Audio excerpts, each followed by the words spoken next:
मंगलमय मंगल करण वीतराग विज्ञान। नमो ताहि जाते भये तादि महा। करि मंगल करि हो महाग्रंथ करण को काज। जाते मिले समाज सब पावे निज पद राज। मोक्ष मार्ग प्रकाशक ग्रंथ में आठवां अधिकार देख रहे हैं अपन। प्रथमान योग के व्याख्यान का विधान। इस संबंध में तोड़रमल जी ने कुछ महत्वपूर्ण बातें अपने को बताई। ये पहली बात तो थी कि मूल कथाएं तो वैसी रहती हैं, लेकिन उपकथाओं में कुछ अंतर दिख सकता है। उपकथाओं में अंतर भी दिख सकता है और कुछ उनकी मन की बनाई हुई भी हो सकती है। व्याख्याओं में थोड़ा मतलब जो शब्द मूल कथा में रहे होंगे, मूल रूप से जैसे बोले गए होंगे, उनमें अंतर आ जाएगा, क्योंकि इनके शब्द अलग होंगे, इनकी भाषा अलग होगी, शैली अलग होगी। तो वो सब चीजें होती। उसके अलावा एक बात और थी कि प्रथमान योग में जिसे मुख्य करना हो, ये बात भी अपन ने देखी। आचार्य देव उसी पर जोर देते हैं जिसको मुख्य करना चाहते हैं। जिसे मुख्य करना हो उसी को दिखा,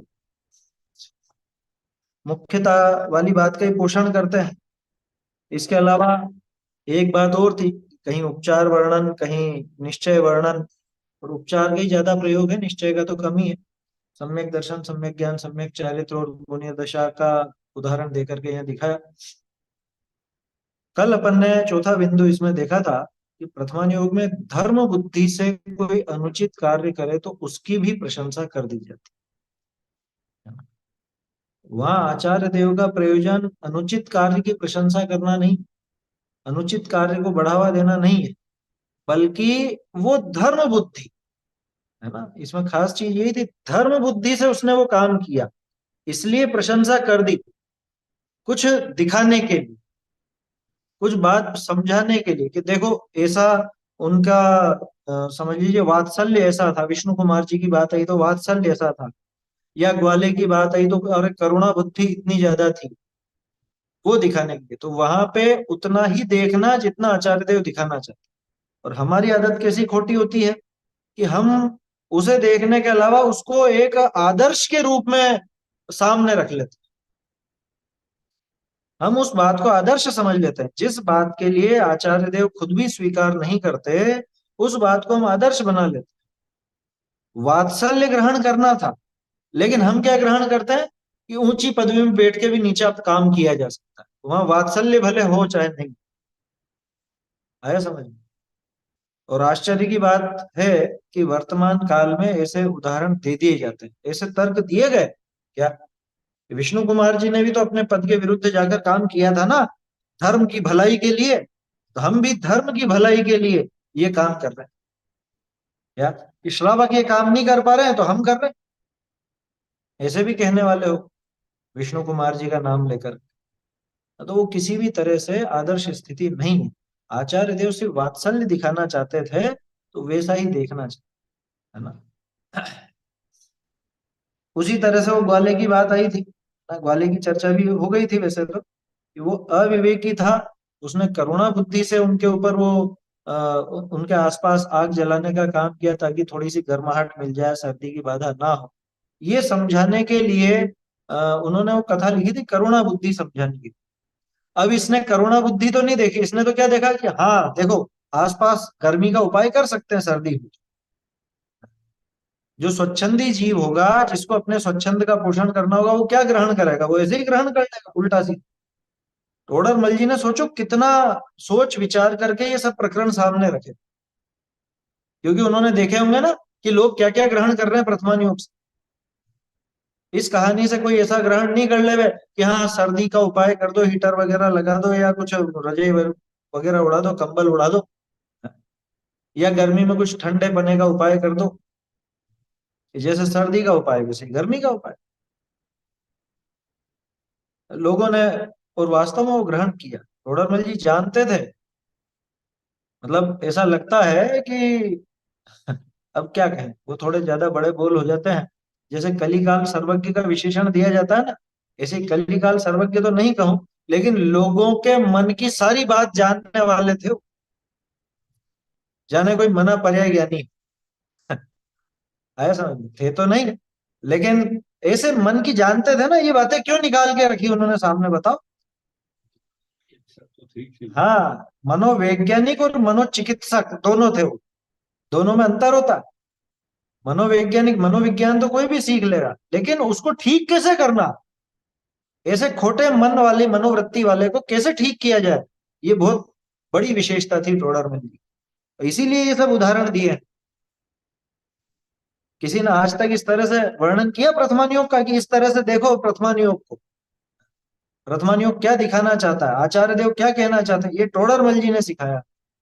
टोडरमल जी बताते हैं ये बात, और किसी ने नहीं बताया, इसलिए आचार्य कल्प कहा जाता है। चलिए आगे देखते हैं, दो उदाहरण और थे, है ना, जो कल अपने छूट गए थे, उस पर चर्चा करनी है। वज्रकरण राजा का उदाहरण है बहुरी। जैसे वज्रकरण राजा सिंगोदर राजा को नम्या नहीं, वज्रकरण राजा ने सिंगोदर राजा को नमस्कार नहीं किया। ये कथा क्या है, शॉर्ट में बता देता हूँ। एक बड़ा राजा था सिंगोदर, वो था मिथ्या दृष्टि। और एक छोटा राजा था, राजा भी अपने बड़े राजा के अधीन होते हैं। तो अब जो छोटे राजा होते हैं वो बड़े राजा को नमस्कार आदि करते हैं। ये एक सामान्य लौकिक परिपाटी, ठीक है ना। जैसे यहाँ मुख्यमंत्री वगैरह हैं, तो वो जाएंगे तो प्रधानमंत्री से छोटे ही कहलाए। वो इस राज्य के राजा हैं, वो पूरे देश का राजा है, तो वो अभिवादन वगैरह होता ही है। कोई ऐसी विशेष बात नहीं होता है, सामान्य वृत्ति है, उसमें धर्म का कोई लेना देना नहीं है। उससे कोई समझ लो श्रद्धांत बिगड़ जाए ऐसा भी नहीं। तो वो जो सिंहोदर था वो बड़ा राजा था, और उसके अधीनस्थ राजा था ये वज्रकर्ण, है ना। तो वज्रकर्ण ने क्या किया, सिंहोदर राजा को नमस्कार नहीं किया। अब उसने सोचा कि वहां जाऊंगा, राजा ने बुलाया है तो क्या करेंगे, वहां नमस्कार तो करना ही पड़ेगा ना, है झुकना तो पड़ेगा, ऐसे ऐसे कुछ करना पड़ेगा। तो क्या करा उसने, उसने अपने हाथ की अंगूठी में एक प्रतिमा बन वाली छोटी सी, कि मैं जब भी ऐसे करूंगा तो ये मैं तो प्रतिमा को नमस्कार कर रहा हूं, मैं राजा को थोड़ी ना। ये उसके दिमाग में था, उसने ऐसा सोचा कि मैं ऐसे नमस्कार करूंगा तो ये तो प्रतिमा को नमस्कार होगा, राजा को नहीं होगा। तो मैं राजा को नमस्कार नहीं करूंगा, और राजा तो मिथ्या दृष्टि, मैं क्यों नमस्कार करूं उसको? अरे भाई, ये लौकिक वृत्ति में ये जो प्रकरण है ना, ये लौकिक वृत्ति का है। ऐसे ही और भी चीजों में अभी बात करेंगे, पहले ये पढ़ लेते हैं, फिर मैं आपको थोड़ी और बात भी बताऊं। तो उसने सिंहोदर राजा को नमस्कार नहीं किया, मुद्रिका विषय प्रतिमा राखी। ये तो हो गई कथा। अब सो बड़े बड़े सम्यक दृष्टि राजाधिक को नमे, या का दोष नहीं। बड़े बड़े सम्यक दृष्टि भी हो तो वो भी राजाधिक को नमस्कार करते हैं, उसमें कोई दोष नहीं, लौकिक प्रवृत्ति है। अरे अपने माँ बाप मिथ्या दृष्टि हो तो नमस्कार नहीं करेंगे, है? बोलो। वो जो थे क्या कहें अभी, जैसे रावण के पुत्र ना, मेघनाथ थे, और थे, और वो, अपने भानुकर्ण भी थे, ये सम्यक दृष्टि थे। हम्म। प्रद्युम्न कुमार सम्यक दृष्टि थे, उस समय कृष्ण जी कदाचित मिथ्या दृष्टि रहे। रावण पहले था कभी, लेकिन बाद में मिथ्या दृष्टि हो गया। तो वो रावण को नमस्कार नहीं करते थे, कि वो अपने पिता को नमस्कार नहीं करते थे, हाँ? तो ये एक सामान्य चर्या है, सामान्य लौकिक वृत्ति है, इससे श्रद्धा का कोई लेना देना नहीं। आया समझ में? इससे कोई सम्यक दर्शन बिगड़ता हो ऐसा नहीं है। क्यों? क्योंकि धर्म पद्धति में नमस्कार नहीं कर रहे, लोक पद्धति में नमस्कार कर। समझ में ही बात, यही लॉजिक दूसरी जगह मत लगा लेना। क्या इस बात को कहने का आशय क्या है, कि हम दूसरे मंदिर में जाके लौकिक पद्धति से कर लेंगे ना नमस्कार। हम जो कुदेव देवी जिनको आप कुदेवी बोलते हो या देवी देवता हैं, उनको लौकिक पद्धति से कर ले नमस्कार, ये तर्क देते हैं लोग बात। और एक तो क्या लौकिक काम कुछ कि है ही भैया लौकिक पद्धति जहां होती है वहीं तो करोगे, वो देवी देवता से कौन सा तुम्हारा लौकिक कार्य साधते हो, वहां तो रिश्तेदारी भी नहीं है वहां तो। नहीं। उनकी न तो कोई रिश्तेदारी है हमसे, न कोई उनकी पहचान है। उनको नमस्कार कैसे करो? कि हम लौकिक पद्धति में कर ले में, लौकिक पद्धति है ही नहीं ना वहां पे। कौन सी रिश्तेदार होती भाई रिश्तेदार हो, बड़ा बड़ा कुछ। हाँ, लौकिक का तो यही होता, जैसे कोई अपना समझ लो लौकिक कार्य करने वाला कोई अधिकारी हो, या समझ लो कि कोई अपने गुरुजन हो, या अपने माता पिता हो, रिश्तेदारी हो, लौकिक पद्धति तो ये कहलाती। धार्मिक पद्धति जहाँ पे देव शास्त्र गुरु साक्षात जो मोक्ष मार्ग में स्थित हैं अथवा मोक्ष मार्ग बताने वाले हैं, वो धार्मिक पद्धति में होता है। अब इनमें से वो कौन सी पद्धति में आता है बताओ, उससे वैसे ही तो व्यवहार किया जाएगा ना। ज्ञान में पहचान बदलनी है सलाम। कि सबको ही इसको तो नमस्कार करते जाना, ये पागल कहला है, हर किसी को नमस्कार करेगा। समझ में आ रही है बात? भाई लौकिक प्रयोजन भी सिद्ध नहीं होता, पारलौकिक प्रयोजन भी सिद्ध नहीं होता, तो किस हिसाब से करोगे नमस्कार? टोडरमल जी ने एक वो तर्क दिया है, वो अ, राजा राजा का प्रतिपक्षी, वो दूसरा राजा नहीं, वो बहुत बढ़िया उदाहरण है फोटो का। आगे आएगा वो, विस्तार से उसको समझेंगे हम। हाँ मतलब वो तो आगे तो क्या पीछे निकल गया ही, तो अपन आठवां अधिकार पहले देख रहे हैं। बढ़िया उदाहरण है वो। कहने का अर्थ यह है कि भाई जो जिसका प्रतिपक्षी हो उसको उस स्थान पर नहीं बिठाया जाता। क्या मतलब? इसको ऐसे समझना कि भगवान की प्रतिमा बने अपन ने, तो स्थापना की। अब कोई कहे कि हम इसमें इसकी स्थापना कर लें, कि ऐसे स्थापना नहीं होती। जैसे पाषाण की या धातु की प्रतिमा में तो भगवान की स्थापना की जा सकती है, क्यों? क्योंकि वह अरहंत की प्रतिपक्षी नहीं, यही लिखा है टोडरमल जी। और किसी व्यक्ति को कि हम इस व्यक्ति में अरहंत की स्थापना कर ले, कि ये हमारे वर्तमान के भगवान है, इसमें हम स्थापना कर ले महावीर भगवान की, कि उसकी नहीं कर सकते, वो प्रतिपक्षी। राजा का चित्र बनाया जाए तो चित्र को तो राजा का चित्र ऐसा कह करके और उसका वैसा सम्मान किया जा सकता है, लेकिन किसी व्यक्ति को राजा की गद्दी पर बिठा करके कि ये राजा ऐसा कर सकते हो क्या? बस यही बात यहाँ लगाओ। वो जो देवी देवता है या और जो दूसरे हैं, उसको किसका मतलब किस स्थान पर बिठाओगे ये बताओ?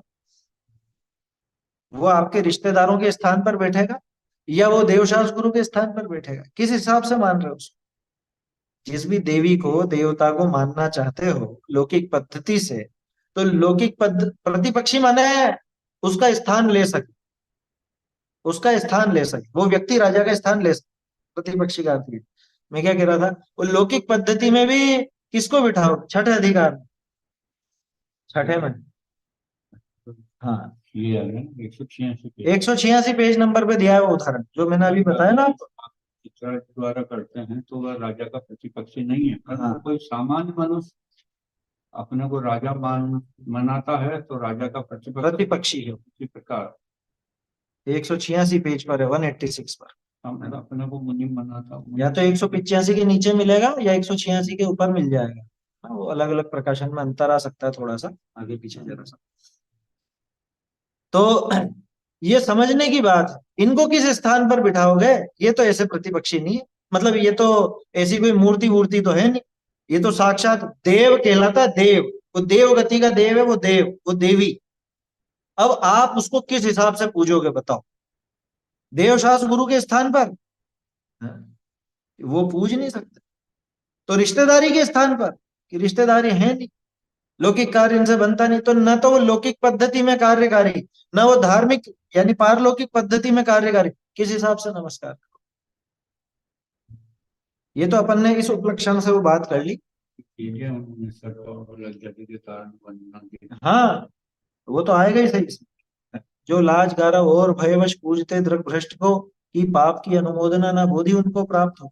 ये का ये रत्नकरण जी में, भयाशा स्नेह लोभाच्च कुदेवागम लिंगिनाम प्रणामम विनयम चैव न कुर्यु शुद्ध दृष्टि। शुद्ध दृष्टि वाला उनका प्रणाम विनय आदि ना करे।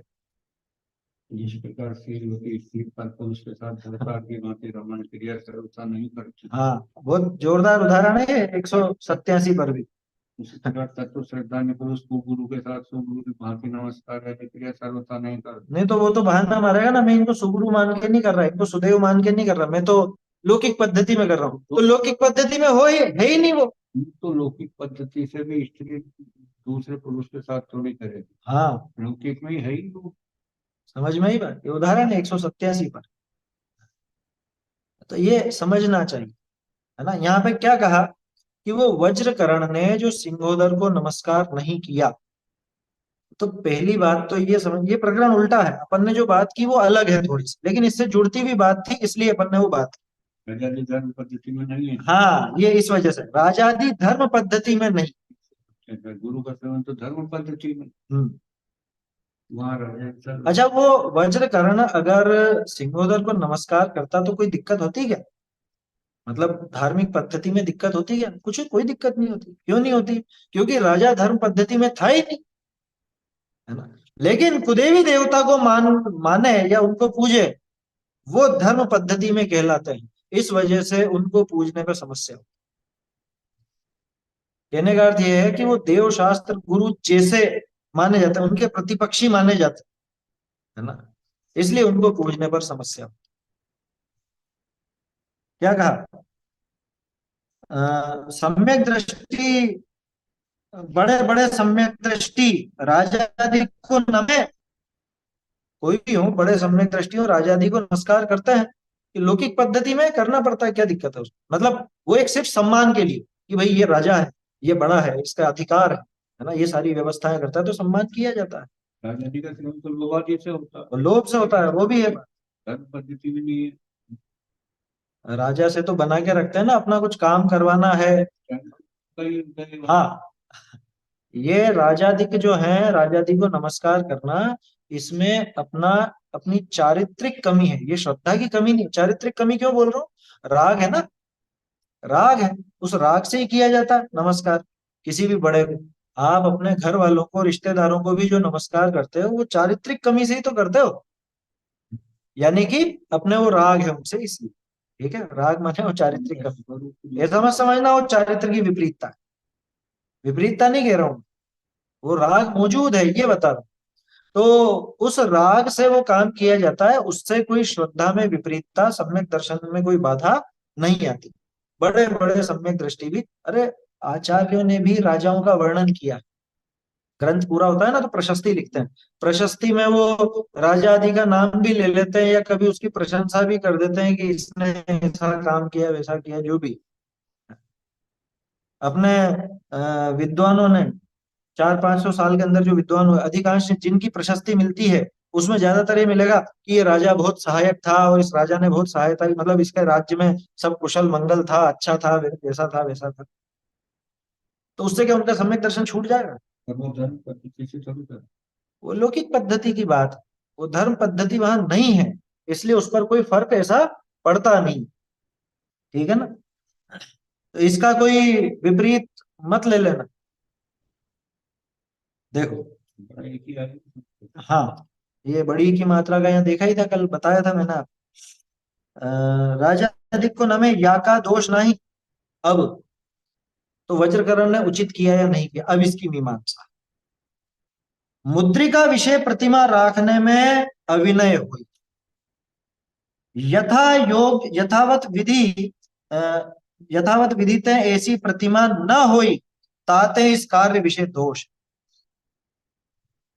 ऐसी ऐसी छोटी प्रतिमाएं बनाना उचित नहीं है क्या? अरे, चर्चा ग्रंथों में तो इतना भी आता है। पहले क्या बहुत चली इस तरह की पद्धति, इतनी इतनी सी प्रतिमाएं बना लेते हैं, छोटी छोटी सी, कलाकारी दिखाने के लिए, कि भैया ऐसी प्रतिमाओं का विनय नहीं हो पाता। भाई, प्रतिमा का प्रयोजन क्या है? प्रतिमा का प्रयोजन कि भगवान को अच्छी तरह से देख सके, ये प्रयोजन है ना प्रतिमा का। अब जिसमें पूरे अंग प्रत्यंग बराबर नजर नहीं आते हो, जिसमें कुछ उनके हाव भाव ही नजर नहीं आते हो, ऐसी प्रतिमा का प्रयोजन क्या हो? प्रतिमा का प्रयोजन तो यह था कि उनको देख करके वीतराग भाव की सिद्धि होती, है ना। अब जब दिखने में ही बराबर नहीं दिखेंगे, इतने छोटे छोटे सी प्रतिमा हमने देखी है खूब, जयपुर में और इधर और दूसरी जगह भी दिखेंगे। अरे इतनी इतनी सी प्रतिमा, और ऐसी वो डिजाइन वाली बनाता है, वो उसी को मंदिर जैसा आकार देते हैं, ऐसा क्या, ऊपर से वो मंदिर यूं खुलता है और अंदर प्रतिमा मौजूद है। ऐसी ऐसी कारीगरी है, कलाकारी है। हम लेकिन वो कलाकारी एक तरफ, अपन तो ये बात करते हैं कि उस प्रतिमा को देख करके क्या वीतराग भाव की वैसी सिद्धि हो पाती है जैसी एक बड़ी प्रतिमा जिसका पूरा आकार साफ साफ नजर आता है उससे होती और इनमें तो मुद्रिका में प्रतिमा रखने में अभिनय होती, है। अभिनय है कैसे रखोगे टेढ़ी में? भाई। हाथ ऐसा का ऐसा तो नहीं रहेगा ना, यूं खड़ा तो नहीं रखेगा ना हाथ। हाथ यूं भी जाएगा तो प्रतिमा उल्टी होगी। और अभिनय हुआ कि नहीं हुआ। सामने और आपको प्रतिम वो तो यूं कह देंगे कि हम खोल के जाते हैं कहीं पे। खाने पे। खाएगा पिएगा या कुछ भी करेगा तो प्रतिमा वो मुद्रिका वहीं पे, मुद्रिका माने अंगूठी, है ना। बाथरूम आदि भी गया या कुछ इधर उधर दूसरे काम भी कर रहा है, युद्ध भी लड़ने गया, पसीना आया, पसीना नहीं आता हाथ में, तो वो अभिनय है ना। यथा योग्य रीति से ऐसी प्रतिमा होती नहीं है, संभव नहीं है, माने वो उचित नहीं। आया समझ। तो कभी भी आप लोगों का भी कभी ऐसा विचार बने कि हम एक प्रतिमा बनवाएं, ऐसा बनवाएं, तो कभी ऐसी छोटी सी तो बनवाना नहीं, कभी नहीं बनवाना। और वो जिनमें चेहरा बराबर नहीं दिखे ऐसा ऐसी प्रतिमा तो होनी ही नहीं चाहिए। लॉकेट पहनते हैं, वो हाथ में वो पहन लेते हैं कड़ा, और वो ब्रेसलेट पहन लेते हैं ऐसे नमोकार मंत्र के, और क्या कहते हैं हम धर्म की रक्षा। ये सबसे ज्यादा धर्म तू नहीं बिगाड़, क्योंकि तू इसको पहन करके इधर उधर सब जगह जाता है, तू अभिनय करता है नमोकार मंत्र पहन लेते हैं ना बहुत से, नमोकार मंत्र लिखवा लेते हैं, और कड़ा कड़ा बनवा लेते हैं ऐसा नमोकार मंत्र लिखा हुआ है। या गले में लॉकेट पहन लेते हैं, और कुछ भी बनवा लेते हैं। हाँ, अंगूठियों में ओम लिखवा लेते हैं, ओम पंच परमेष्ठी का सूचक है, वो भी वैसा ही समझ। तो वो कलाकारी कोई अच्छी बात नहीं है, और उससे कोई धर्म की सिद्धि नहीं हो रही, ये समझना चाहिए। क्या, जिसको धर्म का विचार करना हो, धर्म की सिद्धि करनी हो, वो तो तत्व का विचार करे, तत्व चिंतन करे निरंतर। लॉकेट में रखने से क्या होगा ये तो बताओ।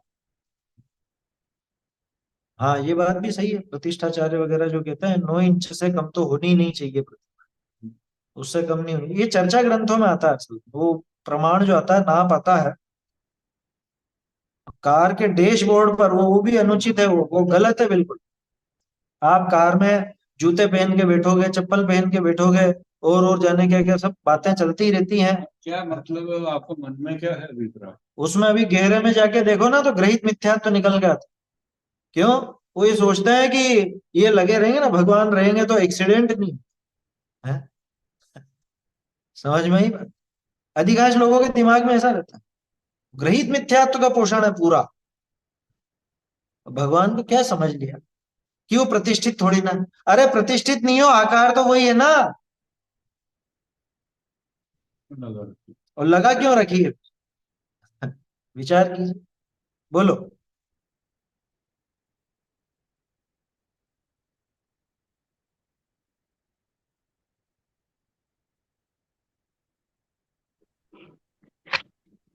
शास्त्र में वो जौ के बराबर प्रतिमा रखने का बहुत पुण्य बताया है, वो फिर इसी इच्छा से बताया होगा नहीं कि बताया है, प्रशंसा। वो सब चर्चा ऐसे ही किसी ने लिख दिया, ऐसा कुछ है नहीं। वो इसी तरह से समझना, जो टोडरमल जी बता रहे ना, इसी तरह से समझना। उन्होंने कहा कि थोड़ा भी तू करेगा तो बहुत फलदायी होगा, वो ये कहना चाहते हैं। जो के बराबर करने का मतलब जो के बराबर मत कर दे, जो समझते हो ना, जो का दाना जरा सा होता है। उस बात को तो पकड़ ले, अब निश्चय को नहीं पकड़। हाँ, अब देखो एक और चीज इसमें, पेज नंबर 52 पर जो है, बार बार पहले भी अपन ने देखा कि ये निश्चय के उपदेश को तो ध्यान नहीं देता। क्या, कैसी चीजें पकड़ते हैं अपन। निश्चय उपदेश का तो सिद्धांत नहीं। निश्चय उपदेश का तो श्रद्धा नहीं करता है, व्यवहार का श्रद्धानी होकर के ही संतुष्ट होता है। ये बहुत खतरनाक बात लिखी। अतत्व श्रद्धानी, अतत्व श्रद्धानी लिख दिया वहां 52 नंबर। विचार की, एक और रेज हैंड था ना। हाँ बोलिए।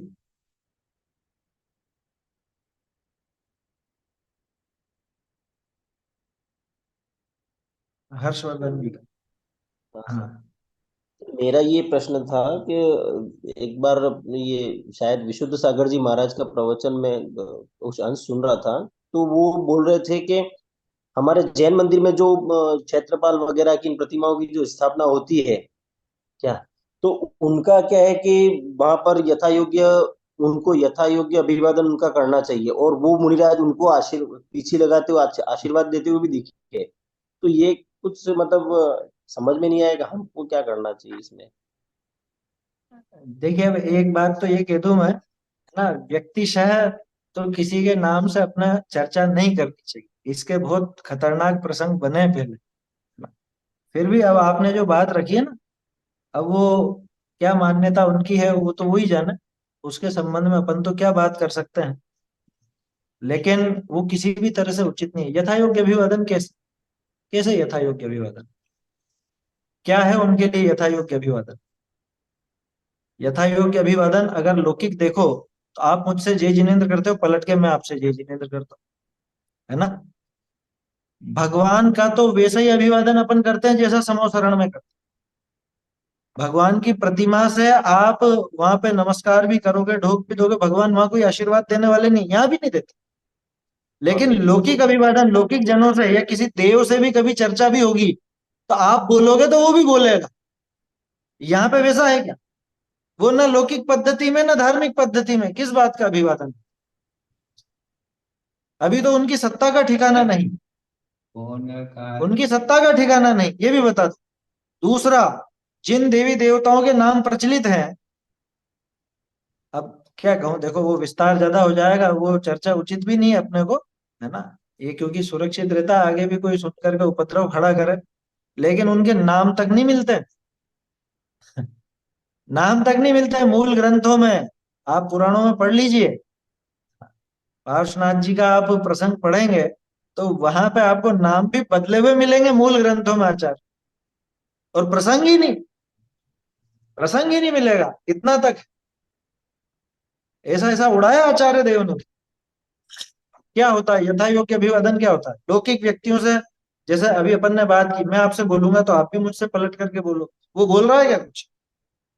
क्या हुआ फिर यथा योग्य अभिवादन? वो भगवान जैसा तो है नहीं, कि भगवान तो बोलते ही नहीं, समोसरण में भी नहीं बोलते, वहां तो अपन ही जाके नमस्कार करते हैं, उनको देख करके अपना काम करते हैं। तो यहाँ प्रतिमा से भी वैसा का वैसा ही अभिवादन अपन करते हैं। लेकिन ये क्या है?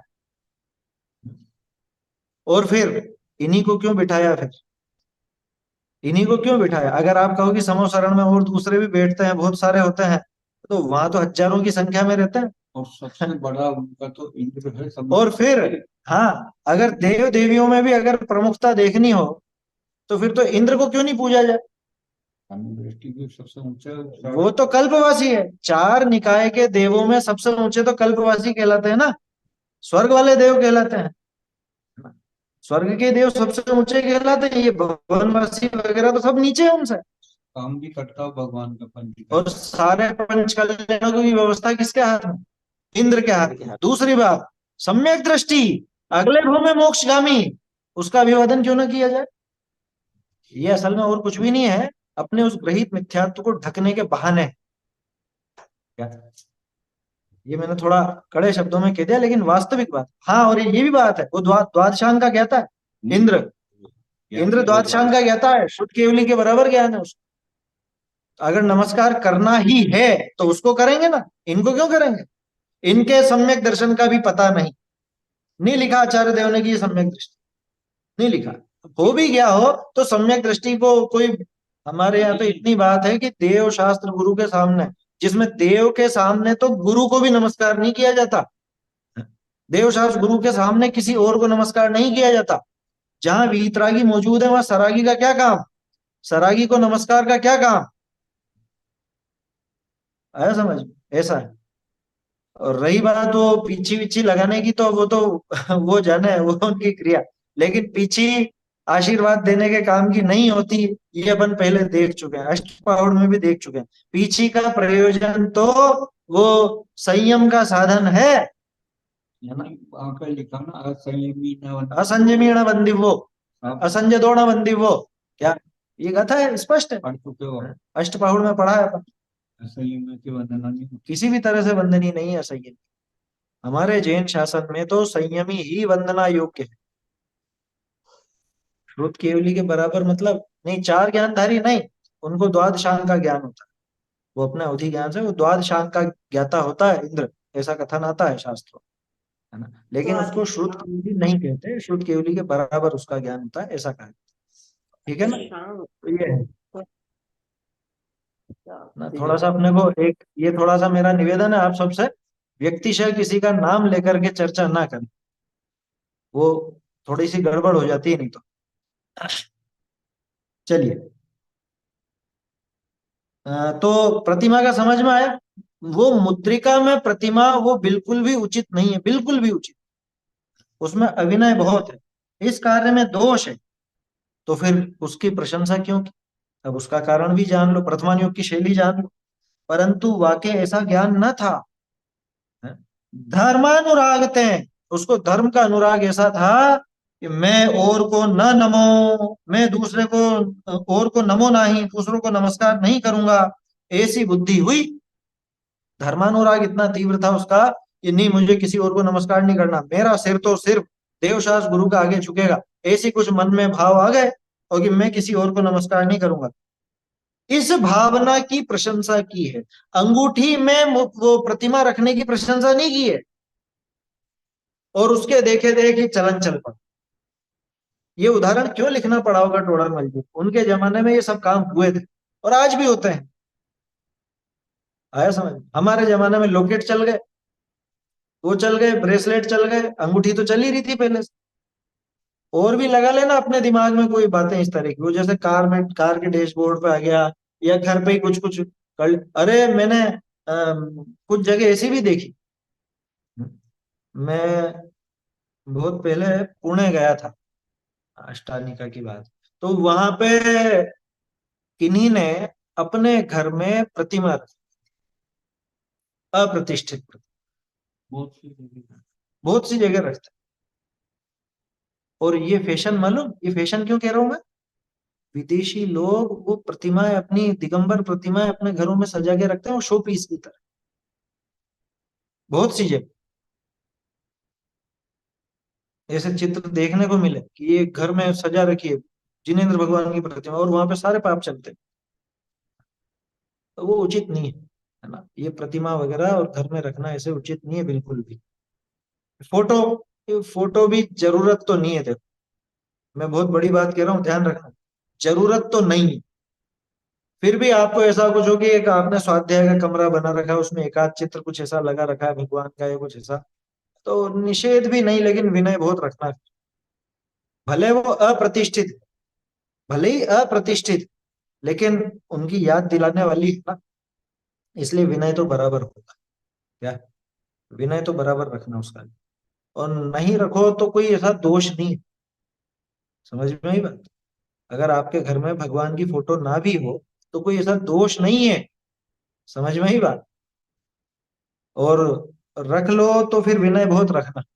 बहुत विपरीत भी मैं नहीं कह रहा हूँ, क्योंकि लगभग सभी की आदत होती है कुछ अपने आदर्श पुरुषों की या उनकी वो चित्र वगैरह लगाने की, मुनिराज की या उनकी, तो सावधानी रखना, लेकिन विनय रखना चाहिए। क्योंकि देखो एक चीज इसमें है, घर पर उनका वैसा प्रयोजन सिद्ध तो होता नहीं है, वो शो पीस जैसा ही बन करके रह जाता। और फिर बीते 3 सालों में, 3 साल क्या, बीते 3 साल में उससे एक खोटी आदत और चल पड़ी। कोरोना काल में जब लोग बाग बाहर नहीं जा रहे थे, मंदिर नहीं जा पा रहे थे, कि चलो घर में ही है, घर में ही दर्शन कर लो, फोटो के ही दर्शन कर लो, वो फोटो के दर्शन करने लगते। घर पे पूजा विधान। हाँ, घर पे लोगों ने पूजाएं कर ली, पूजाएं कर ली अष्टद्रव्य से। और मतलब मुझे तो सबसे ज्यादा खेद और गुस्सा उन लोगों पे आया जिन्होंने वो करवाई, क्योंकि उनको तो उनका वो क्या कहें अभी, वर्चस्व अथवा पैसा, वो चीजें मिल रही थी, तो वो करवा रहे हैं, और आप लोग कर रहे हो घर पे बैठ। घर पे नहीं होती देवशास गुरु की पूजा, अष्टद्रव्य से नहीं होगी घर, तो स्थान शुद्धि नहीं है। आया समझ में? चक्कर में मत आना। ये अपन घर पे जिनवाणी रखते हैं ना, यही बहुत बड़ी बात है। ये भी इसलिए क्योंकि इससे तो प्रयोजन अपना हल होता है, घर पे इनका प्रयोजन हल होता है, अपन घर पे इनको पढ़ सकते हैं, जिनवाणी पढ़ सकते हैं, लेकिन प्रतिमा या वो उनका प्रयोजन हल नहीं होता घर। क्यों? क्योंकि देवशास गुरु का जो विनय, जो पूजन आदि है, वो पूजा आदि मंदिर में ही होती है, ये स्पष्ट चर्चा ग्रंथों में आया है। तो जिनालय में ही होती है। यहाँ तक कि भगवान की स्तुति वगैरह वो भी भगवान के सामने ही होती है। अलग से आप मन में गुनगुनाओ या कुछ भी करो, घर पे बैठ के पाठ अलग से करो, वो उसमें दिक्कत नहीं। लेकिन जो एक सामूहिक आप आयोजन कर लो, सामूहिक आयोजन होता है ना, कैसा आयोजन होता है? भक्तामर के पाठ का, आज उसके बाद आज उसके घर पे, आज उसके घर पे, आज उसके घर पे, घरों पे नहीं होता। तुमको भक्ति आ रही है तो जाओ, मंदिर की कमी थोड़ी ना है तुम्हारे, मंदिर में जाओ ना, वहां पे करो सब भक्ति। समस्या क्या है? लोगों को भक्ति, स्तुति, पूजा, इनमें अ, अंतर ही अंतर दिखता है। ये समझते ही नहीं कि तीनों एक चीज। पूजा, स्तुति, भक्ति, इनमें कोई अंतर नहीं है, कोई भेद नहीं है, ये लोगों के गले नहीं उतरता। आप व्यक्तिगत मन में या अलग से बोल के भी खुद घर पे अगर पढ़ो, उसकी मना नहीं, लेकिन सामूहिक आप आयोजन करो और फिर वो, आप जब वो भक्तामर का पाठ घर पे करने लग गए तो द्रव्य पूजा भी घर पे होने लग जाएगी, और हो ही गई ना। इस तरह से प्रवृत्ति बिगड़ती, परंपरा बिगड़ती है, आमनाएं अशुद्ध होती। वो तो सरासर मूर्खता है दीर्घायु के लिए। अभी अपन पढ़ेंगे, ये आने वाली है अगली बात, अगला पैराग्राफ इसी बात की। बोलिए। भाई साहब, हम अभी बड़ोदरा गए थे। वहां तो वहां पर देखा कि मंदिर नहीं था अपना, जैनों ये दिगंबर जैन मंदिर।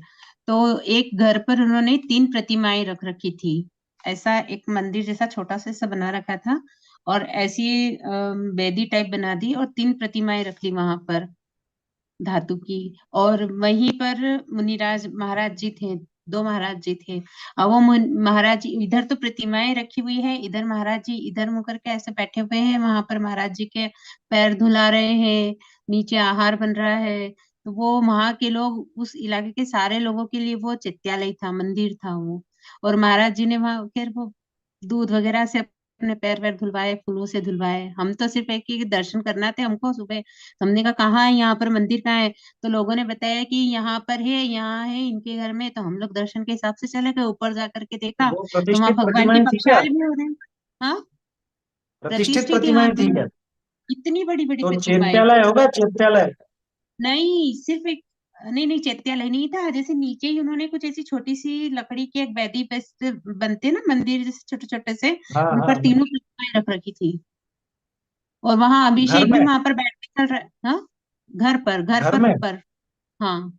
देखो, घर पे उचित नहीं है ना? ऐसा तो फिर भी देखा है कि कहीं पे जिनालय आदि का निर्माण हो रहा हो और प्रतिमा कहीं से ला करके पहले विराजमान कर ली, तो वो अलग जगह विराजमान करी हो, लेकिन वो घरों पर नहीं होती, वो खाली स्थान पर होती है। खाली स्थान का मतलब कि जहाँ कोई रहता नहीं, जहाँ कोई रहते नहीं हो, हाँ, तो ऐसे वही अलग नीचे ही आहार स्थान बन पर रहा है, विराजमान। महाराज जी अब का आहार वो बन रहा चीज था तो देखो, नीचे, वही महाराज जी वो हो ऊपर रहा रह भी होगा। रहे थे, अगर चल रहा था। 220 पेज उसमें कोई दम नहीं, उसमें है ना, 220 पेज पर स्पष्ट दे रखा है क्या? वहां पे विपरीतता बहुत थी ना। देखो, कार्य करने का, परंतु परिणामों की तो पहचान नहीं है। हाँ, और यहाँ अपराध कितना लगता, गुण कितना होता, ऐसे नफे टोटे का ज्ञान नहीं है, एवं विधि अविधि का ज्ञान नहीं है। ये विधि है। माता पिता का तो मर्जी पड़े जो रखो ना आप, स्टेच्यू बनाओ, पूरे घर को ही उन्हीं का आकार दे दो, क्या फर्क पड़ता है? वो लौकिक पद्धति है, घर बार भी उन्हीं का ही है सारा। माता पिता की बात अलग है, लौकिक पद्धति और धार्मिक पद्धति को शामिल मत करो। स्टेच्यू अलग होते हैं, प्रतिमाएं स्टेच्यू नहीं होती, है ना? नहीं, विदेशों में जो प्रतिमा रखी है ना लोगों ने घरों में, उसको स्टेच्यू बोलते हैं वहां पर। अपनी जैन हाँ, तो वो दिगंबर तो प्रतिमा स्टेच्यू ही को बोलेंगे। स्टेच्यू। वही प्रतिमा प्रतिष्ठित होकर के अपने भगवान कहलाते हैं, तो वो गलत है वो विधि, मैं ये कह रहा हूँ, है ना? वो फोटो वगैरह या वो भी अगर घर पे आपके फोटो भी हो तो उसका विनय पूरा रखिए। ये ऐसी इस तरह की प्रतिमा रखने की तो विधि गलत है। ये यकीन मानिए, आपकी अगली या अगली की अगली पीढ़ी सिर्फ उसी के दर्शन करके चली जाए, वो मंदिर सब सूना हो जाए। ये सोच लीजिए, ये उसके दुष्परिणाम होने वाले हैं। 222 पेज पे भी वह तो जैसे और भैया एक अनिमेटरी बात घट। अभी आपने और बताई ना, कि ये जो बाहर अन्य देवी देवताएं जो विशेष जो 2-3 जो भी हैं उनकी प्रतिमाएं रख करके एक अभिवादन करते हैं।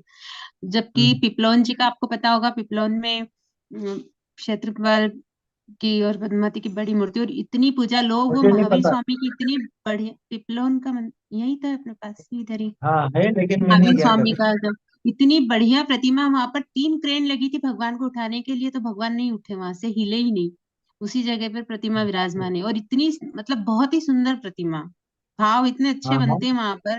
छोटा सा जिनालय है, लेकिन वहां पर तो लोग, अच्छे अच्छे लोगों को मैंने देखा वहां जाकर के, सिर्फ उनकी पूजा पाठ में, भगवान की तो एक तरफ रह गई, पहले उनको पूजते हैं फिर भगवान के दर्शन करने जाते हैं। मतलब वो काहे आधे के घंटे अच्छे एक अच्छे लोग, हाँ वो मतलब किस बात के अच्छे अच्छे? जो समझ मैं रहे हैं, बोल आई गया मीन हूँ तो। जैसे जैसे जो समझ रहे हैं, स्वाध्याय जिनको उतरा हुआ है गले में कि ये चीज नहीं नहीं होना है, नहीं चाहिए। है, कोई गले में नहीं उतरा हुआ है। जिसके गले में स्वाध्याय उतरा वो ऐसी मूर्खता नहीं करता कभी भी। वो ऐसी मूर्खताओं से दूर रहता है। आया समझ में? और ये एक ही जगह नहीं, ये तो जहाँ पे भी इनका वर्चस्व होगा, जहाँ खुदी हुई देवता होगी, वहां यही स्थिति, वहां यही स्थिति है। उसमें आश्चर्य जैसी कोई बात नहीं। ये सारा मिथ्यात्व का प्रभाव है। क्या करे वो जीव बेचारा, क्या करे, है ना? उसको सिखाने वाले भी ऐसे ही मिलते हैं। शास्त्र अभ्यास बराबर किया नहीं, पूरा ऊपर ऊपर से रीडिंग कर ली, पूरी पढ़ लिया, वो मूर्ख है वो। आया समझ में? 222 पेज हाँ, 222 पेज पर भी इसका खुलासा है ना? वहां पे आप देख सकते हैं। चलिए देखिए, अपने तो ये बात चल रही थी, नहीं तो ये प्रकरण अधूरा रह जाएगा। परंतु वाक्य ऐसा ज्ञान न था, उस वज्रकरण के इस तरह का ज्ञान तो था नहीं। उसको तो सिर्फ ये भाव था कि धर्मानुराग से मैं किसी और को नमस्कार नहीं करूं, किसी मिथ्या दृष्टि आदि को नमस्कार नहीं करूंगा, ऐसी बुद्धि हुई। इसलिए उसकी प्रशंसा की गई। किसकी? किस बात की प्रशंसा की गई? धर्म बुद्धि से, मतलब मैं किसी और को नमस्कार नहीं करूं, मेरा सिर सिर्फ जिनेन्द्र भगवान के आगे झुके, इस बात की प्रशंसा की गई थी। अंगूठी में उस मुद्रिका में जिनेन्द्र भगवान की प्रतिमा रखने की प्रशंसा नहीं की। थोड़ा जी ने भी बहुत जोरदार उठाए प्रकरण, क्योंकि वो जानते हैं कि समाज में कहाँ कहाँ विसंगतियां हैं। देखो, इस छल करी और अनिको ऐसे कार्य करने युक्त नहीं। 3 तरह के कार्य अपन ने देख लिए। ऊंची पदवी में नीचा काम करना युक्त नहीं, विष्णु कुमार जी का उदाहरण। करुणा बुद्धि से विपरीत कार्य करना युक्त नहीं, वो ग्वाले का उदाहरण। और धर्म में, मुझे तो धर्म का बहुत वो है, मैं किसी और को नमस्कार नहीं करूं, ऐसे करके वो अभिनय जिससे हो जाए, ऐसा काम करना युक्त नहीं, उचित नहीं। अब आप कह सकते हो, हमने तो बहुत सी ऐसी कहानियां पढ़ी हैं कि लोगों ने कुछ लौकिक कार्य के लिए वो उसके लिए धर्म साधन किया, और फिर वो देखो उनको फल भी मिला और उसकी प्रशंसा की गई, और ऐसा वैसा। 2-4 उदाहरण आने वाले हैं इसमें। ये बहुत भारी पैराग्राफ है क्या, क्योंकि आपको कहानियां मिलेंगी और आपका ध्यान वहां पे जाएगा। कोई आश्चर्य नहीं बीच में किसी को ऐसी कोई बात याद आ जाए, वो अभी उदाहरण दे दें। चलिए देखते हैं क्या कहा। बहुरी कई पुरुषा ने पुत्रादिक की प्राप्ति के अर्थ। अब मुझे ज्यादा उदाहरण देने की जरूरत नहीं। 48 काव्य, इस 48 प्रकार की सिद्धि के, भक्तामर के इस नंबर के काव्य से ये रोग दूर हो जाएगा, इस नंबर के काव्य से शत्रु का नाश हो जाएगा, इस नंबर के काव्य से कैंसर दूर, इस नंबर के काव्य से अरे जाने क्या क्या दूर करने बैठ गए। वो एक देवी कैंसर दूर करती थी, वो खुद कैंसर से ग्रस्त, भक्तामर के नाम पर कैंसर दूर करने बैठी थी। आया समझ में? कई पुरुषों ने पुत्राधिक की प्राप्ति के अर्थ व रोग कष्टादि दूर करने के अर्थ चैत्यालय पूजन आदि कार्य किए, स्तोत्र आदि किए, नमस्कार मंत्र स्मरण किया। ये कहानियां प्रसिद्ध है, कहानियां देने की जरूरत नहीं। सो ऐसे किए तो निकांक्षित गुण का अभाव होई, निदान बंध नामा अर्थ ध्यान होई, पाप ही का प्रयोजन अंतरंग विषय है, ताते पाप ही का बंध होई। ये लाइन खास ध्यान रखनी भैया। लौकिक प्रयोजन से ये काम किए जाते, और नहीं उनके हो भी गया था, है ना? तुम है ना नमोकार मंत्र की सुबह उठ के माला फेरा करो, उससे तुम्हारे ऐसा हो जाएगा वैसा हो जाएगा। उनके हो गया था, उन्होंने किया था और उनके हो भी गया।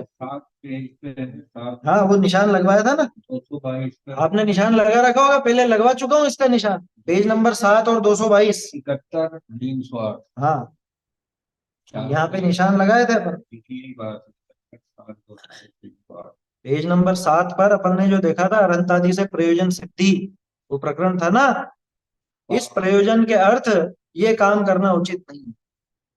पाप जिनेंद्र भगवान का सेवन, पाप पे बंद होता। तो पाप का ही बंद यहाँ लिखा ही है ना यहाँ पे। 7 पे 222 पे 71 308 हाँ, ये पाप का बंद होता है इससे। वो चारों पेज अपन देख चुके हैं पहले, इसलिए अभी वापस उस पेज पे नहीं जा रहे, सिर्फ नंबर आपको बता दिया, वहां पे आप देख सकते हैं क्या क्या काम किए लोगों ने कि बच्चे बच्ची हो जाए। कौन देगा बच्चा बच्ची? क्योंकि वो महावीर भगवान देते हैं वो तो महावीर जी जाओ, तुम्हारे बच्चे बच्ची नहीं हो रहे हैं तो महावीर जी जाओ। और भूत प्रेत भगाने तो पदमपुरा चले जाना, है ना, वहां पे भूत प्रेत भाग जाएंगे, वो भगा देंगे, मतलब उनको यही काम बचा है, भगवान को यही काम बचा है, वो अनंत सुख का उपभोग तो नहीं करेंगे, और इनके बच्चे बच्ची कराने के लिए, भूत भगाने के लिए, घर की व्यवस्था सुधारने के लिए, व्यापार धंधा सही करने के लिए, ये भगवान की जिम्मेदारी। मतलब तू तो पाप करे जा, और उस पाप के फल में जो उदय आएगा उससे बचाने के लिए भगवान आएंगे। क्या बुद्धि खराब हुई है, देखो तो सही। या तो कह दो कि ये कर्म व्यवस्था सारी झूठी, जैन शासन में जो कर्णा योग में कर्मों की बात आई है वो सारी झूठी कह दो फिर तो। क्यों? क्योंकि कर्म का तो कोई रोल ही नहीं बचा ना, तुम कुछ भी कर्म कर लो और उधर से भगवान कर देंगे, वो सारी साफ सफाई तो वो करेंगे, तुम कचरा फैलाते जाओ। हम्म? क्या समझा है भगवान को, क्या समझा? समझाने की जरूरत ही नहीं है असल में। क्या, ऐसे लोगों को समझाने की जरूरत नहीं है ना, और समझने की उनकी अगर होनहार पकेगी ना, तो वो खुद की जिज्ञासा उठेगी, वो जिज्ञासा पूर्वक आपसे समझने की कोशिश करे, आगे होके समझाने जाओगे। हालांकि देखो विकल्प तो आता है, अपने ही घर वाले हो, रिश्तेदार हो, अपना मित्र हो, तो समझाने का प्रयास जरूर करना। लौकिक में भी तो समझाते हो ना, लौकिक बातें भी तो समझाते हैं, तो ये भी समझाने का प्रयास करना। क्या पता किस समय उसकी होनहार जाग रही हो और समझ जाए तो समझ ही जाए। इसलिए अपना तो दायित्व है कि अपन उसको सच बताएं, लेकिन देख लेना वहां पे खुद के कषाय पैदा ना हो, खुद की शांति भंग ना हो, ये विचार पहले कर लेना। पुत्रादि की प्राप्ति के लिए चैत्यालय का पूजन किया, या कोई नमोकार मंत्र आदि का सेवन किया, या रोग कष्ट आदि दूर करने के लिए, है? फल पायो मैना रानी, है? बोलो, वो करता है ना, ए गंधोदक छिड़को, गंधोदक छिड़को, ये गंधोदक से श्रीपाल का कोढ़ दूर। बताओ कितनी उसकी दुर्दशा की है गंधोदक की, लोगों ने उस कहानी के माध्यम से। यहाँ लगाएंगे, यहाँ लगाएंगे, वहां लगाएंगे, इधर उधर, तोतला हो बच्चा बोलता नहीं हो तो उसको पिला देंगे, है? घर के काम चल रहे हैं, दुकान बन रही है, वहां से लोटा लिया हो, एक गंधोदक का यूं छिड़का, यूं छिड़का, यूं छिड़का, है? अभी 3 साल में तो कोरोना भी भगाया गया गंधोदक से, है? भाग गया, मर गए वो गंधोदक लाने वाले। आए समझ में? सुनने में बात ऐसी लग रही होगी, लेकिन ये हकीकत है।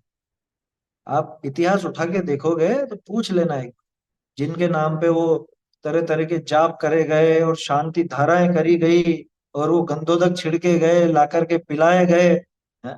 क्या सारे ही बच गए? बात वही आ जाएगी, फिर तो आयु कर्म फेल है आपका, आयु कर्म फेल है, दूसरे दूसरे कर्म सब फेल है। अब यहाँ कोई कुतर्क कर सकता है कि ये बात तो दवाइयों पे भी लागू हुई, फिर तो दवाई भी मत लो। गंधोदक छिड़कने से जैसे दवाई से दूर होता है, वैसे गंधोदक से दूर होता है। अरे दवाई का वो वैज्ञानिक कारण नजर आता है, वो साफ साफ समझ में आती है। जैसे हींग वात नाशक है, तो किसी के वायु हो तो हींग का प्रयोग कराया जाता है, ये उसका परस्पर में ऐसा संबंध दिखता है, इससे कौन सा संबंध दिखता है? तो उसमें हाथ डाल हाथ जलता है, ऐसा बस, निमित्तिक संबंध उसका है, लेकिन इसका नहीं है। इसका तो कोई निमित्त निमित्तिक संबंध नहीं है सर। आप कहोगे कि कर्म आधारित व्यवस्था है इसीलिए तो वो जलना होगा, तो जलेगा, आग में तो हाथ डाल दो, है? बोलो। अरे आग का और जलने का निमित्त निमित्तिक संबंध है, उसका संबंध नहीं है। वहां तो कितनी घटना देख ली, खूब जल छिड़का, कर लिया ना खूब। यहाँ आग में लेना आए थे। तो इसलिए ये चीजें समझनी चाहिए। रोग कष्ट आदि दूर करने के लिए ये सारे काम किए, चैत्यालय किए, पूजन आदि किए, स्तोत्र आदि किए। ये जितनी भी कथाएं जो ग्रहित मिथ्यात्व की पोषक है वो इसी तरह से चली है क्या। रोड तीज की और जाने कौन सी, वो सब इसीलिए चली। उससे वो मुर्दा भी जिंदा हो गया है। जाने क्या क्या कहानियां हैं। और कि उसने वो रोड बराबर बना के नहीं रखा था ना, तो उसके घर का तो मर गया, और इसने बनाया तो मरा हुआ जिंदा हो गया। ऐसी ऊटपटांग कथा है, ऐसी ऊटपटांग कथा। ऐसे वो सुहाग दशमी वगैरह, ये सब चीजें ये ग्रहित मिथ्या तो इस तरह से चलती। अब मुद्दे की बात, टोडरमल जी ने ये प्रकरण क्यों लिया आगे समझाने के लिए। देखो पहले तो ये समझ लेना, पहली बात तो आप देव शास्त्र गुरु से जो पूज्य हैं उनसे ऐसे लौकिक कार्य साधना चाहो तो वहां तो निकांक्षित गुण का अभाव। निकांक्षित गुण का अभाव हो जाए तो हो जाए, हमें क्या फर्क पड़ता। अरे सम्यक दर्शन नहीं होगा, क्योंकि सम्यक दर्शन की भूमिका तैयार करने वाले 8 गुण हैं। ये जो 8 अंग हैं ये सम्यक दर्शन की भूमिका बनाते हैं। इनके साथ ही सम्यक दर्शन रह सकता है, इनके बिना नहीं रह सकता। इसलिए पहली बात तो निकांक्षित अंग का अभाव होगा। दूसरी बात, निदान बंधन नाम का आर्त ध्यान होगा। क्यों? क्योंकि ये उस काम के लिए पूजा कर रहा है, ये भक्ति के लिए पूजा नहीं कर रहा। ये भगवान का स्तवन, स्तवन के लिए नहीं कर रहा, शुभ राग आया इसलिए नहीं कर रहा। वो अशुभ राग ही इसमें मूल कारण है। कह रहा है हमारा बच्चा बहुत रोगी हो गया, तो एक काम करो, ये वाला करो, ये वाला स्तोत्र बोलो, और क्या बोलते हैं, ये वाला विधान करो, ये वाली पूजा करो, इससे दूर हो जाए। चले थे बीच में खूब, अभी भी क्या पता चलते हो कि हमने तो पांडुलिपियां देखी इस तरह की, वज्र पंजर और वो कवच और जाने क्या क्या है। वो स्तोत्र, स्तोत्र किस लिए, कि ऐसे बिल्कुल मतलब मरता भी जिंदा हो जाए, या मरता हुआ बच जाए, या रोग दूर हो जाए, या व्यापार आदि में इसमें सहायता हो जाए। अपने स्तोत्रों की ऐसी दुर्दशा हुई है इसी मिथ्यात्व के कारण। भक्तामर स्तोत्र की तो बहुत ज्यादा, बहुत ज्यादा, इतना सुंदर स्तोत्र है, और उसकी ऐसी दुर्दशा कर दी लोगों ने। उसके साथ मंत्र और तंत्र और यंत्र आया समझ में, विधि, और उसकी कथा, एक एक की एक एक, ये सब बना दी लोगों ने। तो आचार्यों की नहीं ध्यान रखना, हस्तलिखित मिल जाए तो ये मत समझ लो और देखो देखो है ये बात भी है, मुझे पता है ना किस किसने लिखी है और क्यों लिखी है। सही है वो बात। वो जो श्लोक है उसमें रत्नकरण जी में आता है, नांगहीनम मलम छेत्तुम दर्शनम जन्म संततिम, और नहीं मंत्रोक्षर न्यूनो निहंति विश्व वेदन। ये विचार करो, अगर अंगहीन हो, जैसे एक अक्षर रहित भी मंत्र हो तो वो काम नहीं करता, उसी तरह से अंगहीन सम्यक दर्शन ये जन्म जन्म की संतति को मिटाने में समर्थ नहीं। अंगहीन सम्यक दर्शन होता ही नहीं, अंगहीन सम्यक दर्शन होगा ही नहीं, ये समझना। तो निकांक्षित अंग का भाव हुआ, निदान बंध नाम का अर्थ ध्यान हुआ, पाप ही का प्रयोजन अंतरंग में तो क्या बंधेगा, पाप ही बंधेगा। ऐसे पाप के प्रयोजन से धर्म का साधन होता नहीं कभी। जो पाप का प्रयोजन रख के धर्म साधन करे वो महापाप बांधता। सामान्य रूप से पाप का भाव हो, पाप की क्रिया होती है दिन भर में अपने पाप ही चलता है, वो सामान्य पाप का भाव। लेकिन उस पाप के भाव को रख करके और उस पाप की सिद्धि में धर्म से चाहूं, देव शास्त्र गुरु से चाहूं, इससे बढ़कर और क्या पाप है। जो उस पाप को मिटाने के साधन थे वहीं पे मैंने ये पाप घुसा दिया। ताते पाप ही का बंध हो। बोलो। जैसे रसोई कर रहे होते ना तो उस टाइम पे वो तो रसोई करना तो पाप का भाव है, लेकिन हाँ उस टाइम पे अगर ऐसे सोचे कि नहीं मैं नमोकार मंत्र बोलते बोलते ही रसोई बना लूं, एटलीस्ट मुझे पाप कर रही हूं, उससे बचने के लिए नमोकार मंत्र बोलूं, तो ये मिथ्यात्व में जाएगा क्या? अभी नहीं, नहीं नहीं ये नहीं जाएगा। वो तो कि उस समय पे वो विचार आ रहा है, पंच परमेष्टि का आप स्मरण कर रहे हो, हैं, भोजन बनाते समय या करते समय कह रहे देखो सिद्ध तो अशरीरी होते हैं, वो भोजन भी नहीं करते, वो मुनिराज ऐसे कहाँ मिलेंगे कि जिनको मैं आहार दे सकूं, तो ये तो अच्छे भाग।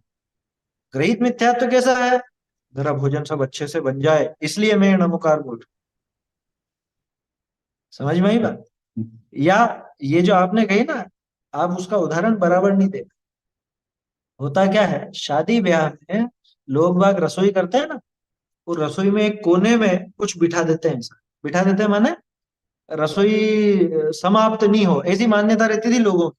मतलब खाना कम नहीं पड़े, इस दृष्टि से किसी देवी देवता को बिठा देते हैं, उसका स्थापना कर देते हैं क्या, पत्तल निकालते हैं, पत्तल। और एक पत्तल निकाल, पत्तल मतलब वो एक थाली उसके लिए निकालते हैं अलग से, एक थाली उसके लिए अलग से निकालते हैं। वो खाता कोई भी नहीं, आके चींटियां ही खाएंगे या चूहे खाएंगे, लेकिन किस लिए, कि हमारी रसोई कम नहीं पड़े, हम जो बना रहे हैं ये कम ना पड़े किसी के लिए, ऐसी खोटी भावना रहती है। अब लोगों ने उसमें क्या सोचा कि दूसरे देवी देवताओं को बिठाओ, जिससे तो पंचपरमेष्ठी को बिठा उन्होंने वहां पे वो नमोकार और वो उसकी करती था। ये बिल्कुल भी उचित नहीं, ये ग्रहित मिथ्यात्व का पोषण।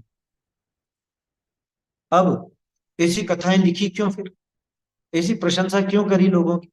अब टोडरमल जी को उसका भी जवाब देना पड़ रहा क्या? हमारी मूर्खता की हदें ऐसी पार हुई कि टोडरमल जी को ऐसी ऐसी बातों का भी जवाब देना पड़ रहा।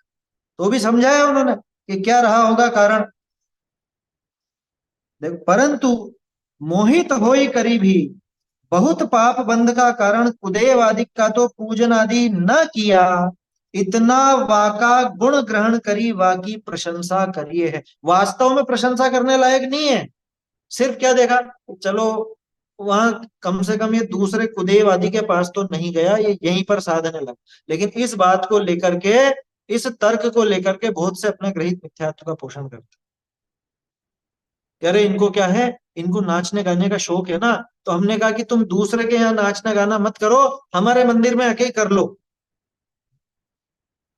इनको तो धर्म के नाम पे नाचना गाना चाहिए, हम नाच गान यहाँ नहीं कराएंगे तो ये दूसरे जगह पे जाएंगे, अन्य मतों में जाएंगे।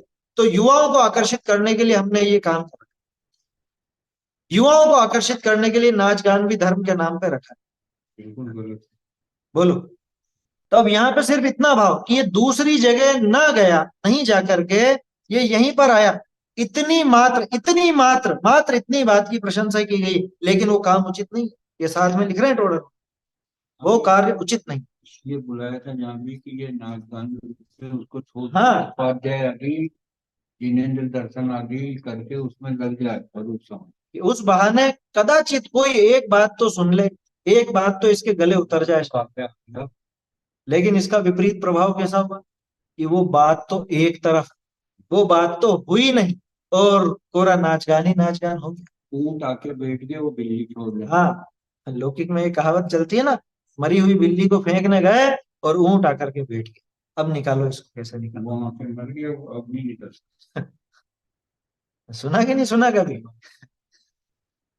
कि किसी के घर में बिल्ली मर गई, है ना, और छोटा ही घर था, अब वो मरी हुई बिल्ली को फेंकने गया क्या, तो इसमें असल में बात यूं है कि उसने सोचा कि कोई और यहाँ नहीं आ जाए, तो उसने ऊंट को वहां बिठाया।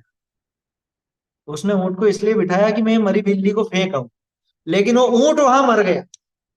अब क्या करें, ये नाच गान हमने क्यों घुसाए थे?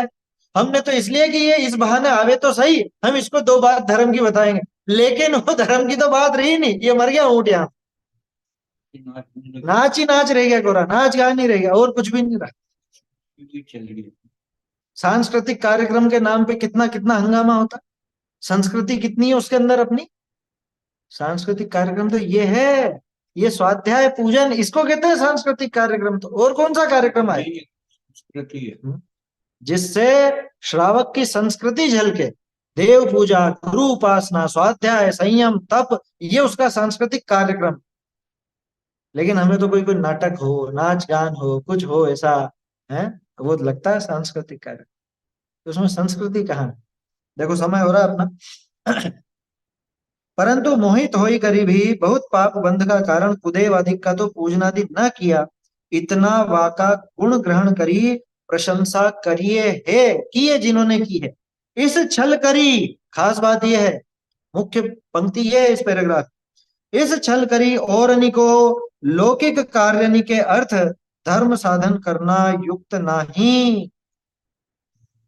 कोई और इस बहाने से कह रहे उन्होंने भी तो किया था, ये मैना सुंदरी ने भी किया था, अपन भी कर लो।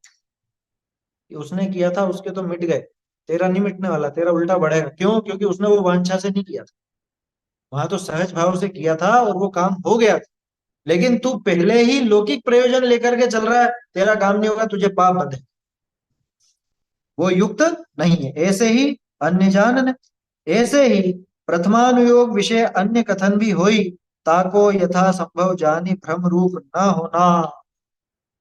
ऐसे ही और कथन भी मिलेंगे। टोडरमल जी ने तो ये 4-5 उदाहरण लिए, और कितने लेने को तो और भी ले सकते हैं, लेकिन इशारा दे दिया, आप समझ लो। ऐसे तो विस्तार बहुत है, कहां तक करें। इस तरह से प्रथमानुयोग के व्याख्यान का विधान है, इसको समझ करके अपने को प्रथमानुयोग का ढंग से अभ्यास करना चाहिए।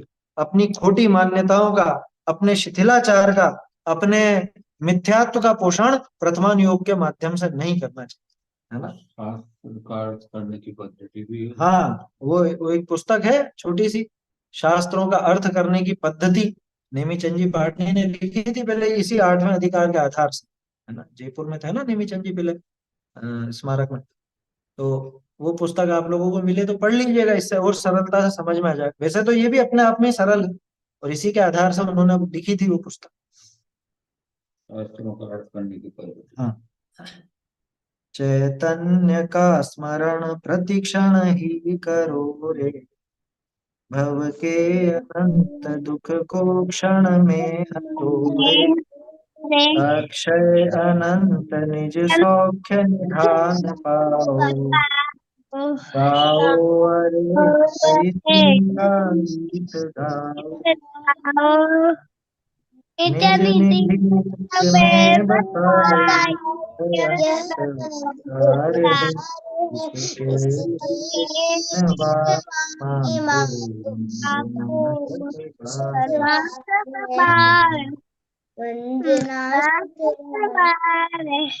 जिनवानी माता की जय हो, जिनवानी माता की जय हो, जिनवानी माता की जय हो।